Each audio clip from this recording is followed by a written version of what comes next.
Halo YouTube, selamat datang di channel Motomobi. Ini adalah Daihatsu Ayla atau Audi A-Half yang pernah kami review. Selain kami melepas semua emblem di mobil ini, kami melakukan sedikit perubahan pada sepatunya, memakai ring 15 sehingga membuat handling dan grip lebih baik, namun masih jauh dari kata stabil. Kami masih tahap menganalisa modifikasi suspensi apa yang terbaik, dan kami melakukan upgrade juga pada bagian yang sebenarnya tidak ada yang salah pada mobil ini, yaitu mesinnya. Kami memasang turbo. Ini adalah Daihatsu Ayla Turbo.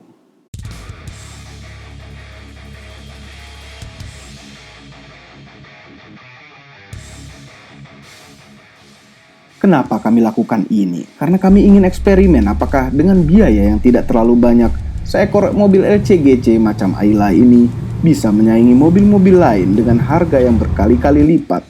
Dan yang paling penting, karena kami suka turbo. Kami menjual beberapa merchandise Motomobi melalui Autonet Gear. Dapat dilihat di Instagram Motomobi dan Autonet Gear. Semua model hanya tersedia terbatas, dalam kata lain limited. Segera beli sebelum kehabisan. Tenaga mesin Ayla dan Agya standar adalah 65 horsepower. Seperti apa tenaga yang dihasilkan mobil ini? Simak terus video ini sampai habis karena selain melakukan dyno test, kami juga melakukan drag race dengan mobil yang lain. Fungsi dari turbo adalah menambah tenaga, tentu dengan menggunakan BBM yang lebih tapi tidak terlalu banyak. Begini intinya, turbo menambah tenaga dengan efisien. Mesin tanpa turbo istilahnya adalah naturally aspirated. Kalau dengan turbo adalah forced induction. Dengan kata lain, mesin turbo adalah mesin yang nafasnya dipaksa.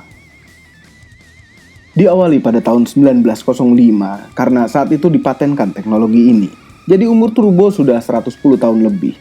2 dekade setelah dipatenkan, akhirnya turbo pertama kali digunakan. Di pesawat zaman dulu yang bermesin piston, yang fungsi utamanya adalah agar bisa terbang lebih tinggi. Karena udara makin ke atas makin tipis, sehingga dibutuhkan forced induction. Mohon hentikan sementara video ini dan tekan tombol jempol ke atas. Subscribe channel Motomobi apabila belum. Pada prinsipnya, turbo menggunakan energi dari tekanan gas buang menjadi tekanan udara ke dalam mesin.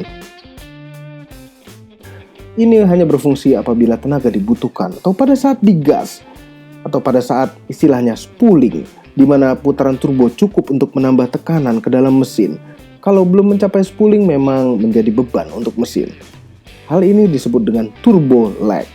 Tergantung dengan ukuran dari turbo dibandingkan dengan kapasitas mesin. Semakin besar ukuran turbo, semakin susah untuk mencapai spoolingnya turbo. Tapi, semakin besar tekanan udara ke dalam mesin, menghasilkan tenaga yang lebih besar.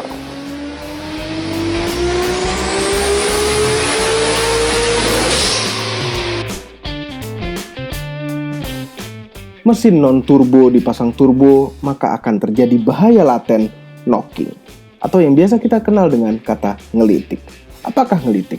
Ngelitik hanya dikenal di mesin bensin, bukan diesel.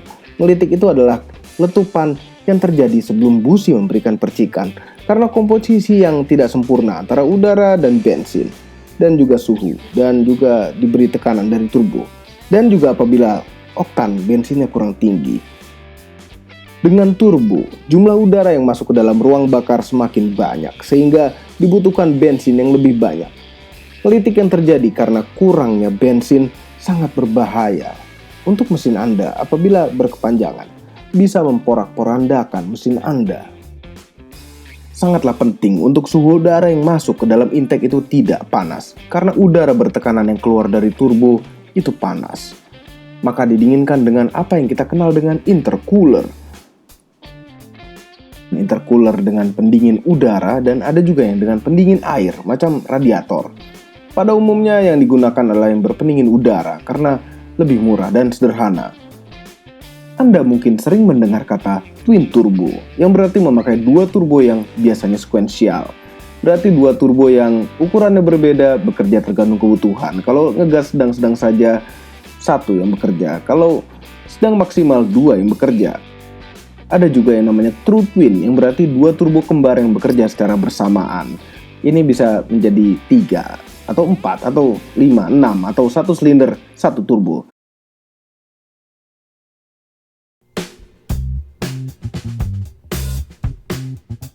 Merubah mesin naturally aspirated menjadi forced induction bukanlah sesuatu pekerjaan yang mudah, apalagi bertransmisi otomatis yang memang sedang kami tes seberapa kuat gearbox bodoh mobil ini.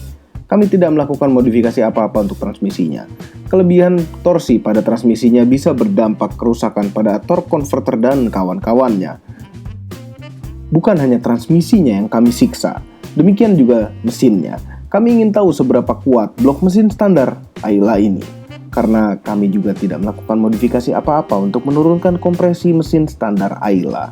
Kenapa harus diturunkan? Karena volume udara pada ruang bakar mesin turbo bisa mencapai 2 kali lipat lebih daripada non-turbo.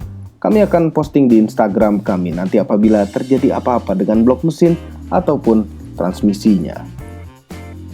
Seperti yang tadi saya jelaskan bahwa membutuhkan bensin lebih, injektor kami ganti dengan yang bisa nyemprot bensin lebih banyak. Kebetulan yang ini punya Toyota Supra lama. Sistem mobil masa kini dengan tekanan bensin yang teregulasi dari tangki bensin kami rubah menjadi kembali seperti dulu, yaitu tersirkulasi kembali ke tangki bensin yang tertahan oleh alat ini agar bisa mensuplai lebih bensinnya kepada injektor. Untuk keperluan suplai bensin bukan hanya itu yang harus dilakukan, karena komputer yang mengatur injektor akan kebingungan mendapatkan pembacaan sensor yang aneh, yaitu dari map sensor atau airflow meter, disebabkan oleh turbo, tekanan positif di intake. Maka hal itu harus dimanipulasi dengan piggyback. Turbo membutuhkan pelumasan untuk putaran turbinnya dan membutuhkan pendinginan. Pada turbo yang kami gunakan yaitu Garrett GT15 tidak menggunakan sistem pendingin karena memang ini terlalu kecil. Kenapa kami menggunakan turbo kecil ini? Karena Ayla hanya 1000 cc, sehingga kalau turbo yang terlalu besar spoolingnya akan lebih susah dan kami tidak ingin bus terlalu besar karena kami tidak menurunkan kompresi mesin. Pada proyek ini kami hanya membatasi pada 0,7 bar maksimal. Dan juga harus ada blow off yang gunanya merilis tekanan apabila kita melepas gas pada saat ada tekanan tinggi ke dalam mesin untuk menghindari porak-porandanya intake dan mesin. Blow off yang kami gunakan adalah yang recirculating, berarti bukan dibuang langsung tapi masuk lagi ke pipa sebelum turbo untuk mengurangi turbo lag. Apabila blow off langsung melepas tekanan ke udara akan berbunyi keras. Namun karena selang kami terlalu pendek, berbunyi juga.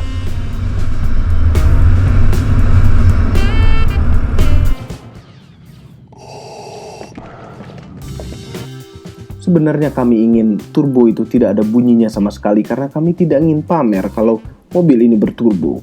Karena ada juga yang ingin pamer walaupun tidak berturbo.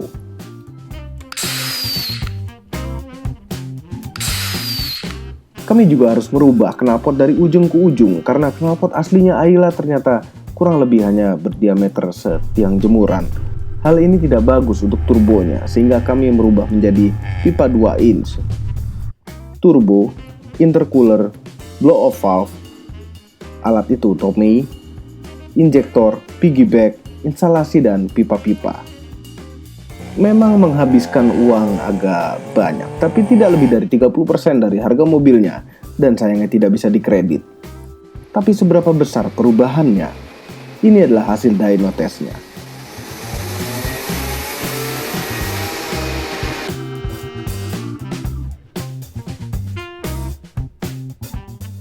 Karena kami penasaran, bagaimana kalau kita lawan dengan LCGC yang lain? Pada salah satu episode Autonet Max membuat review perbandingan para LCGC yang kebetulan mereka sedang selfie pakai Asus Zenfone Selfie karena mempunyai kamera depan 13 megapiksel. Kemudian mereka memutuskan untuk drag race. Tanpa ragu-ragu, kami ikutan. Yuk, ya udah, kapan lagi cuma di Autonet Max?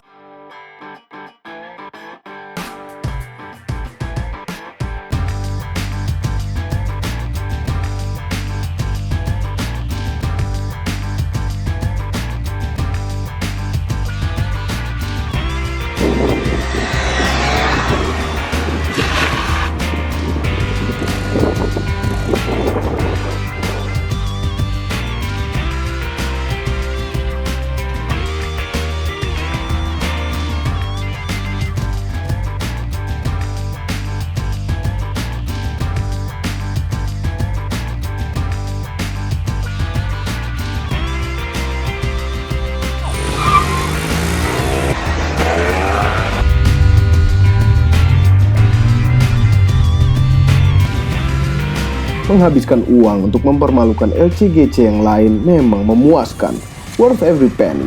Ternyata LCGC standar yang paling kencang adalah Datsun. Kami sangat puas, membuat kami semakin suka dengan turbo. Namun kami tidak menyarankan Anda melakukan perubahan ini pada mobil Anda, karena yang pasti Anda akan kehilangan garansi Anda.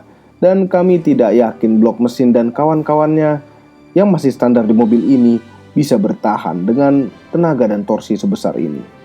Kerusakan pada blok mesin berarti harus mengganti mesin. Anda ingin tahu performa 0 sampai ke 100 km per jam mobil ini? Sebentar. Tadi kami bilang bahwa mobil ini bisa mengimbangi mobil yang berkali-kali lipat lebih mahal.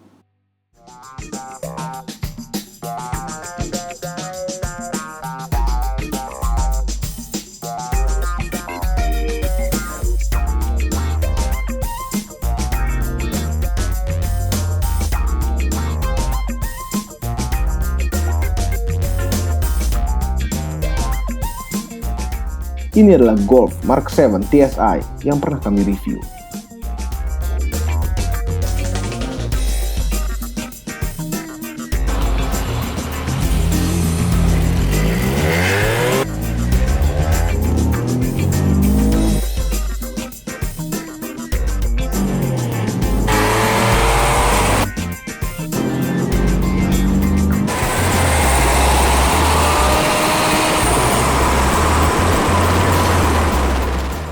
Ya, ternyata kalah.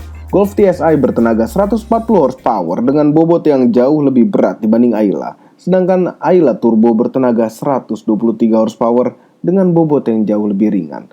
Namun teknologi transmisi dan efisiensinya jauh lebih baik di Golf. Ya memang ada harga, ada rupa. Golf ini disetir oleh Bung Fitra Eri. Dan dia penasaran. Penasaran juga, seberapa kencang sih ini mobil?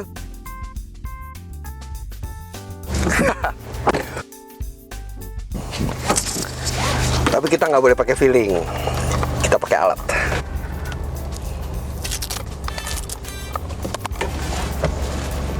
Oke, saya mati.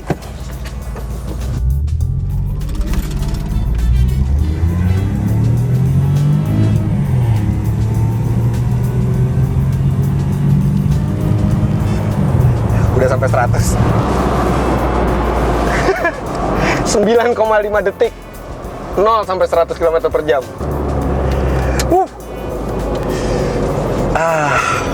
Pemerintah tuh kan sebenarnya bikin program LCGC itu supaya masyarakat jadi punya daya beli yang lebih kuat ke mobil. Jadi walaupun uangnya terbatas, dia tetap bisa beli mobil, menikmati kemewahan mobil gitu. Tapi emang LCGC itu bisa disalahgunakan, seperti Om Mobi ini. Bukannya dia butuh mobil, dia beli ini.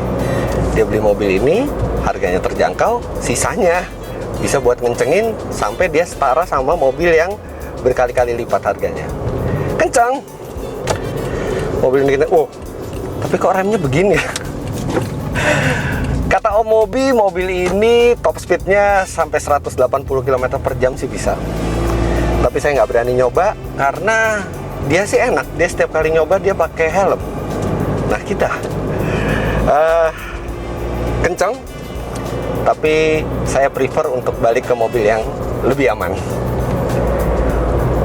Oke, kita parkir, kita keluar aja. Ini Ayla terkencang yang pernah saya coba. Iya, saya baru nyadar, ini channel Motomobi ya. Kalau gitu jangan lupa subscribe ke Auto Driver. Jangan bilang-bilang Om Mobi.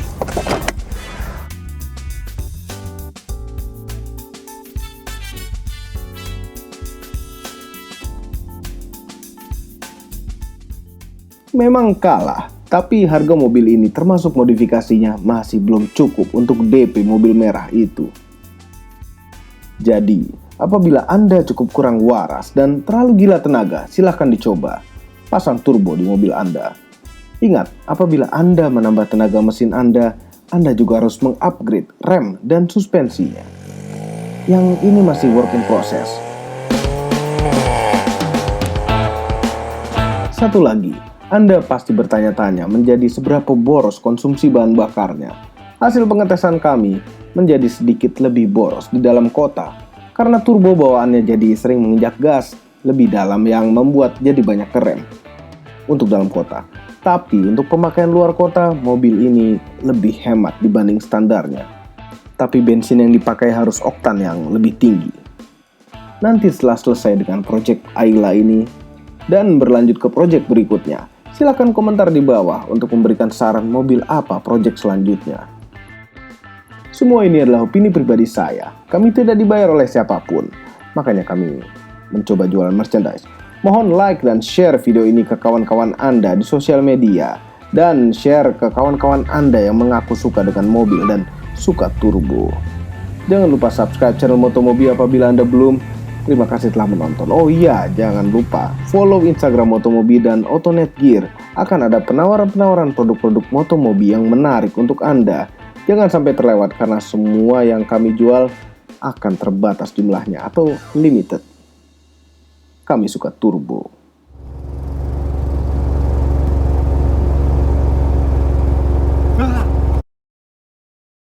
Terima kasih telah menonton.